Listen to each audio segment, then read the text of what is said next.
show how to configure CCS to simultaneously debug two separate simple link boards, each with their own XDS100 JTAG connection.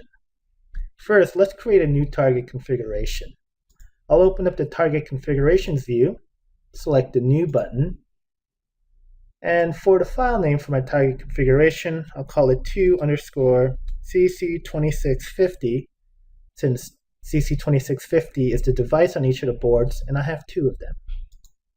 Hit finish, and it'll open up my file in the target configuration editor.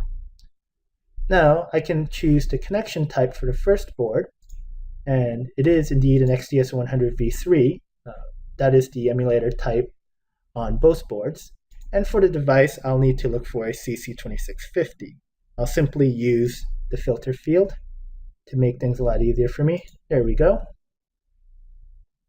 Hit save. And now I've created a target configuration for one CC2650 target. Now let's go to the advanced setup where we can add our second board. I've got my first board here. This is the emulator and device. Now I'm going to use the new button where I can select another connection or emulator. And again, it's an XDS100 v3.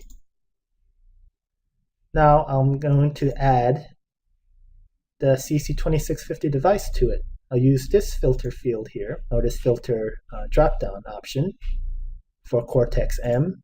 Go to the Devices tab, and there's my device, a CC2650. Select it, hit finish. Now I've got my second device added to my second connection.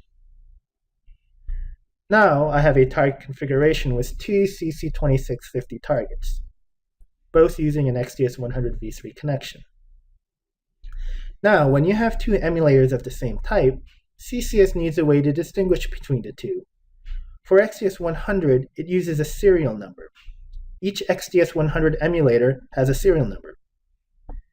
We can get the serial number using a utility called XDS100 Serial, which comes with CCS.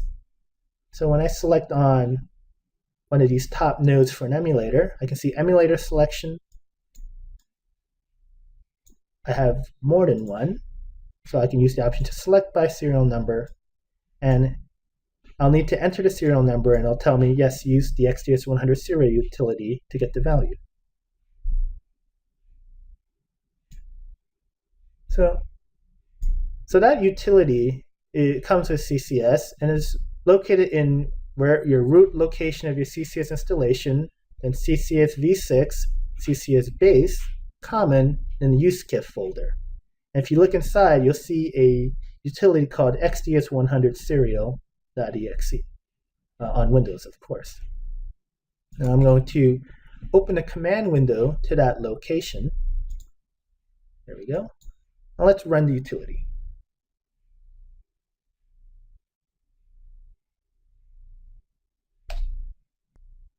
The utility found two XDS100 v3 emulators, each with a different serial number. So we can use these serial numbers for each connection in the target configuration.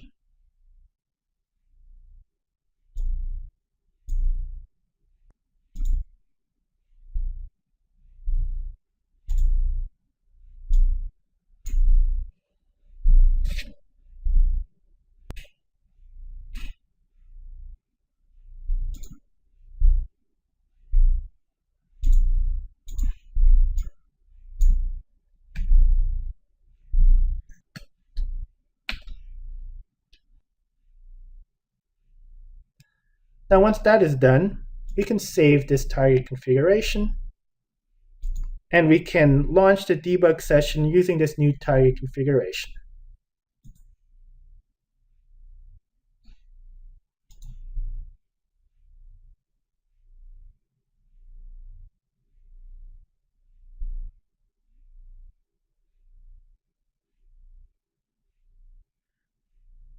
The debugger will start up, and notice how there are two CPU nodes under the target configuration in the debug session, one for each target, differentiated by the emulator connection. Now we can treat this as a multi-core debug session. We can group cores, I can connect to both targets.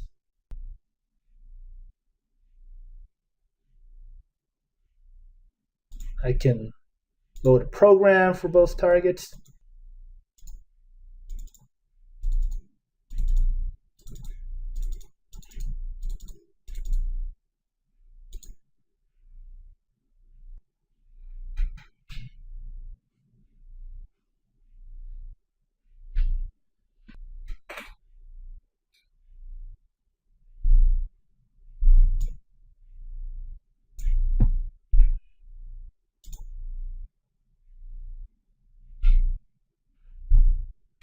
And so on. And that's it.